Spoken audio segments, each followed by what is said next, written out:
വിദ്യാർത്ഥികളെ സംബന്ധിച്ചിടത്തോളം അവരൊരു ഗോൾ അച്ചീവ് ചെയ്യണമെങ്കിൽ, അവരുടെ ഡ്രീം അച്ചീവ് ചെയ്യണമെങ്കിൽ അവർ വായിച്ചിരിക്കേണ്ട ഏറ്റവും ഗ്രേറ്റ് ആയ ഒരു ബുക്കുണ്ട്, സൈമൺ സിനക്കിൻ്റെ സ്റ്റാർട്ട് വിത്ത് വൈ.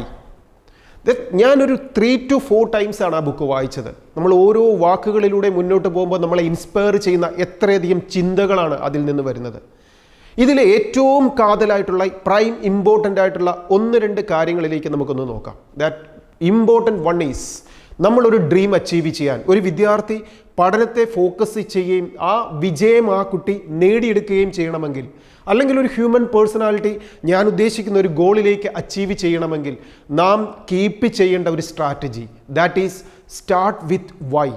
അതിൽ 3 കാര്യങ്ങളാണ് ഇമ്പോർട്ടൻ്റ് ആയി സൈമൺ സിനക്ക് നമുക്ക് പറഞ്ഞു തരുന്നത്. That first one is clarity in Y.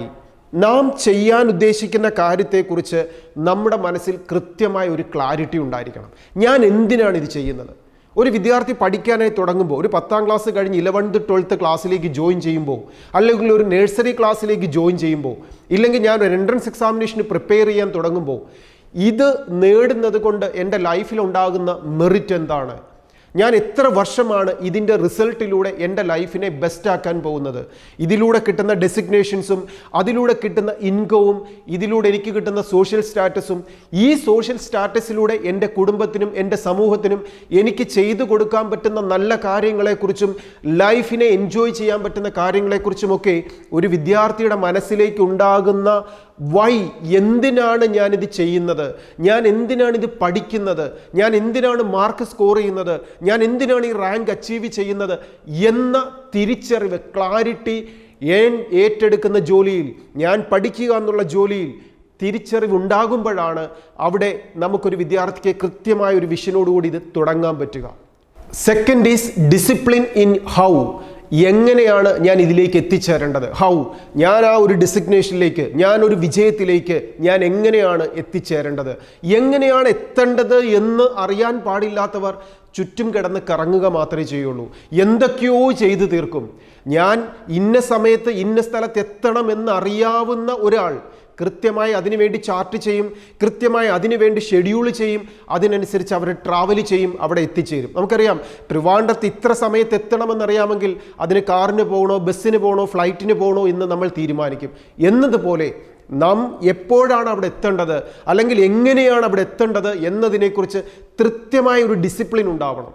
ഈ കാൻഡിഡേറ്റിനെ സംബന്ധിച്ചിടത്തോളം ഒരു എൻട്രൻസ് എക്സാമിനേഷന് ജയിക്കുന്നതാവട്ടെ, ബോർഡ് എക്സാമിനേഷന് ജയിക്കുന്നതാവട്ടെ, ഒരു ക്യാമ്പസിൽ എത്തുന്നതിനെക്കുറിച്ച് സ്വപ്നം കാണുന്നതാവട്ടെ, ആ ക്യാമ്പസ് എന്ന് പറയുന്നത് നമുക്ക് ലഭിക്കാവുന്ന ഏറ്റവും ടോപ്പ് മോസ്റ്റ് ക്യാമ്പസുകളായ IITകളോ എയിംസുകളോ സിവിൽ സർവീസ് എക്സാമിനേഷനോ ഏതുമാവട്ടെ, അതിലേക്ക് എത്താൻ ഞാൻ എന്ത് ചെയ്യണമെന്നുള്ള ക്ലാരിറ്റി ഒരു വിദ്യാർത്ഥി ഉണ്ടാക്കിയെടുക്കുക. ക്ലാരിറ്റി ഉണ്ടാകണമെങ്കിൽ നമ്മുടെ ഡ്യൂട്ടിയിൽ നമുക്ക് എന്ത് വേണം?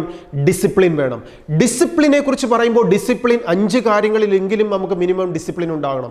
നമ്മുടെ വർക്കിനെ കുറിച്ച് നമുക്ക് ഡിസിപ്ലിൻ ഉണ്ടാവണം, നമ്മുടെ ഹെൽത്ത് മാനേജ് ചെയ്യുന്നതിൽ നമുക്ക് ഡിസിപ്ലിൻ ഉണ്ടാവണം, നമ്മുടെ റിലേഷൻഷിപ്പ് മാനേജ് ചെയ്യുന്നതിൽ നമ്മളുടെ ഡിസിപ്ലിൻ ഉണ്ടാവണം, നമ്മുടെ ടൈം മാനേജ് ചെയ്യുന്നതിൽ നമുക്ക് ഡിസിപ്ലിൻ ഉണ്ടാവണം, നമ്മുടെ വെൽത്തിനെ മാനേജ് ചെയ്യുന്നതിൽ ഡിസിപ്ലിൻ ഉണ്ടാവണം. അപ്പോൾ ഡിസിപ്ലിൻ ഇൻ ഹൗ എന്ന് പറഞ്ഞാൽ ഞാൻ എത്തേണ്ട വഴികളെക്കുറിച്ചും ആ വഴികളിൽ ഞാൻ കൺട്രോൾ ചെയ്യേണ്ട നമ്മുടെ റെസ്പോൺസിബിലിറ്റിയെക്കുറിച്ചും കൃത്യമായ ഒരു ധാരണ ഉണ്ടാക്കിയെടുക്കുക എന്നുള്ളതാണ് രണ്ടാമതായി ചെയ്യേണ്ടത്. And third is consistency in one. നമ്മൾ ചെയ്യുന്ന ആ കാര്യങ്ങളിൽ നമുക്കൊരു കൺസിസ്റ്റൻസി ഉണ്ടാവണം. നമ്മൾ ഓരോ ദിവസവും ഓരോ രീതിയിലല്ല നമ്മൾ ചെയ്യാൻ ഉദ്ദേശിക്കുന്ന കാര്യങ്ങളെക്കുറിച്ച് ആറ്റിറ്റ്യൂഡ് നമ്മൾ ചേഞ്ച് ചെയ്യേണ്ടത്. നാം തുടങ്ങുന്ന സമയത്ത് എങ്ങനെയാണോ അതിൽ നിന്നും ഓരോ ദിവസവും പ്രോഗ്രസീവായി ആ കൃത്യമായ വിജയം നേടുന്നത് വരെ അതിലേക്ക് കുതിക്കുന്ന ഒരു രീതിയാണ് ഒരു വിദ്യാർത്ഥിക്ക് വേണ്ടത്. നാം ധാരാളം കേട്ടിട്ടുള്ളൊരു കഥയുണ്ട്, ഒരു മാനിനെ ഓടിക്കുന്ന ഒരു പുലിയുടെ കഥ. ഈ 2 പേരും ഓടുകയാണ്. പക്ഷേ ഈ മാനിനെ പിടിക്കാൻ പുലിക്ക് അസാധ്യമായി മാറുന്നതിൻ്റെ കാരണം ഈ മാൻ ഓടുന്നത് തൻ്റെ ജീവന് വേണ്ടിയിട്ടും പുലി ഓടുന്നത് തൻ്റെ ഭക്ഷണത്തിന് വേണ്ടിയുമായിട്ടുമാണ്. ജീവന് വേണ്ടിയിട്ട് ഓടുന്നവർ എപ്പോഴും കൺസിസ്റ്റൻസി കീപ്പ് ചെയ്യും. എവിടെയാണോ ഉദ്ദേശിക്കുന്നത്, എവിടെയാണോ രക്ഷപ്പെടൽ എന്നത് ജീവിതത്തിൽ ഉൾക്കൊള്ളുന്നത്, അതുവരെ അതിനുവേണ്ടി പരിശ്രമിച്ചുകൊണ്ടിരിക്കും. ആ ഒരു പെർസിയവറൻസ്, ആ ഒരു ആറ്റിറ്റ്യൂഡ്, ആ ഒരു കഠിനാധ്വാനം ഒരു വിദ്യാർത്ഥിയുടെ ജീവിതത്തിലേക്ക് കൊണ്ടുവരുമ്പോൾ, ആ കൃത്യമായ ടൈം ഷെഡ്യൂൾ അനുസരിച്ച് മുന്നോട്ട് കൊണ്ടുപോകാൻ ആഗ്രഹിക്കുമ്പോൾ ആ വിജയത്തിലേക്ക് നാം എത്തിച്ചേരും. ഇതാണ് സൈമൺ സിനക്ക് അദ്ദേഹത്തിന്റെ സ്റ്റാർട്ട് വിത്ത് വൈ എന്ന ബുക്കിലൂടെ നമുക്ക് നൽകുന്ന ഏറ്റവും ഗുഡായ message. That first equation is clarity in why, second is discipline in how, third one is consistency in one. ഇങ്ങനെയുള്ള മാജിക് മിറാക്കിൾസ് ഇക്വേഷൻസിലൂടെ നമ്മുടെ ജീവിതത്തെ വളർത്തുവാൻ, ഡെസിഗ്നേഷൻ അച്ചീവ് ചെയ്യാൻ ഓരോ വിദ്യാർത്ഥികൾക്കും, ഹ്യൂമൻ ബീങ്സായി നമുക്ക് ഓരോരുത്തർക്കും സാധിക്കട്ടെ. വിജയത്തിലേക്ക്, സന്തോഷത്തിലേക്ക് കുതിക്കാനുള്ള ഓരോ പുതിയ പുതിയ അറിവുകളുമായി നമുക്ക് വീണ്ടും കാണാം. Alpha academy and genius integrated സ്കൂളിന്റെ ക്യാമ്പസിൽ നിന്നും chairman Rojis Jose. Best wishes.